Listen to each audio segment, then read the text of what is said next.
All right, today we have Mike Barron's Bronze Star with Pat Broderick on the art. It starts out with a pretty simple Western premise. We got a gunslinger, of course. We got some saloon work here, and it works very well. I mean, I'm enjoying it. I like the Western style. I'm seeing a lot of Western stuff coming out of independent comics these days, and I think that's great because it's a genre that used to be the most popular in America back in like the 50s and stuff like that. And it kind of is faded. I mean, we get some sometimes, but really not enough. I love reading this stuff when it comes out. Beautiful background scenery by Pat Broderick right here. You can kind of see this. You can see he draws his horses very well. That's something that you got to look for in a Western. Horses are actually very difficult to draw, and so when you see that, it's a good thing here.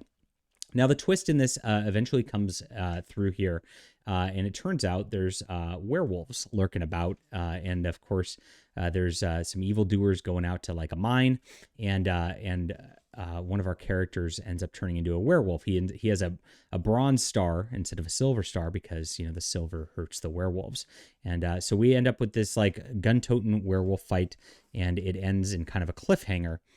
Without getting too much into the spoiler aspects of the book, look at this cool action at the end here.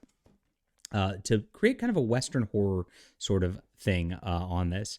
Now, I actually came into this thinking it was going to be a straightforward Western. I didn't realize there was going to be a supernatural element to it. The cover slash the name Bronze Star doesn't actually elicit anything that it's going to be a supernatural story and all that. So I was a little surprised by that, but that's all right. The werewolf story is, again, something that we see a lot of werewolf stuff in our independent circles.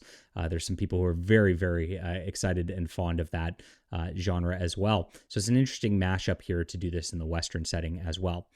So Mike Barron's pacing is really good throughout all of this. This is very different than a lot of the stuff we've seen come out of him so far. So we've seen his Private American and his Thin Blue Line. Those are books that really are stuff that's pulled out of headlines, and of course just hits with current day American politics.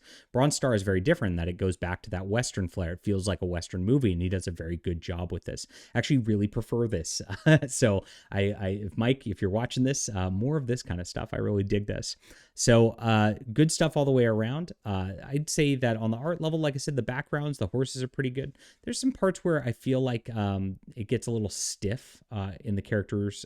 Here you see kind of the weird buggy eyes and things like that, where it just feels a little inconsistent in points, but not that often. It's still pretty good all the way around. So I give this an 8.5 out of 10 overall. Enjoyable stuff, and I hope that there's a second issue coming out of this soon because it really didn't wrap up. It is definitely something that ends in a cliffhanger, as I mentioned before. All right, leave a comment down below with what you think about this. Hit that like and subscribe button. We'll be back soon.